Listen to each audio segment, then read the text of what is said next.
Magandang buhay Pilipinas, narito na muli si Inday Maharlika para magbigay ng panibagong petsa sumada for January 26, 2025, araw ng mga pagbabagong buhay, bagong silang, bagong swerte o bagong tahanan. Tara na! It's January 26, 2025, here in the far still waiting nationwide. By the way, shout out muna tayo kay Regan Briones ng Balingkanawe, Tarlac, celebrating his birthday today. I'm sorry guys.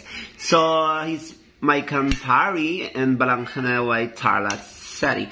Anyway, for given number ng 126, na nag-ibig pong sabihin niya ay isa lang ang buhay natin, kaya dapat natin itong pakaingatan at gawin natin itong mas makabuluhan dahil ang buhay ay hiram lamang na dapat nating pahalagahan at suklian natin ito ng kabutihan. And for our legendary 2025, ang magnanakaw ng swerte, magnanakaw ng kaligayahan. Magnanakaw ng kaligayahan, yun yung mga two-sided. And here we now po, number 1, it's number of 15 to 23, na ang ibig pong sabihin yan ay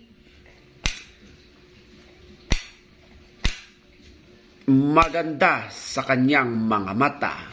And for 26, it's number of 2033, nang ibig pong sabihin yan ay tinakbuhan ng magnanakaw. And for our 20, it is number of 1622, nang ibig pong sabihin yan ay may nakasalubong siyang magkasama. And for our 25, it's number 1519, nang ibig pong sabihin yan ay mag-asawang magaganda or sadyang mag-asawang lasinggera.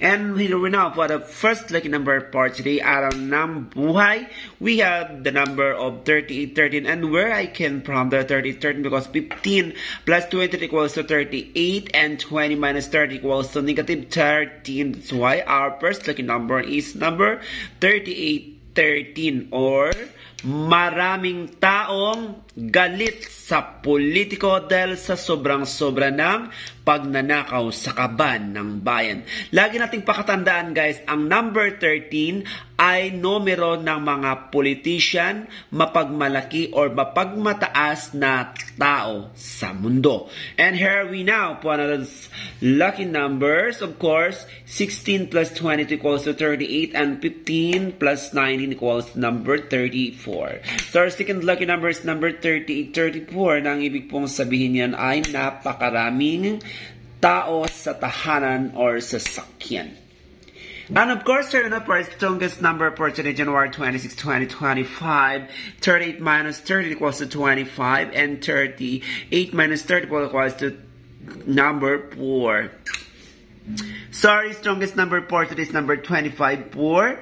Ang ating 25 ay pwede siya maging 34. Ang ating 4 ay pwede siya maging 22. So our strongest number for today is number 25, 4, 25, 34, 25, 22, 4, 22, 4, 34, 4, 25, or 34, 22. And that is for now. Don't forget to like and to subscribe my channel para laging updated. Sa lahat po ng magpapasumada, ugali lamang po na magbigay ng inyong resulta mula first draw, second draw, and third together with your provinces para natin marapan ng tamang interval to make you win. Kaya napahintayin nyo guys, mag-subscribe ka na para lang updated. Subscribe!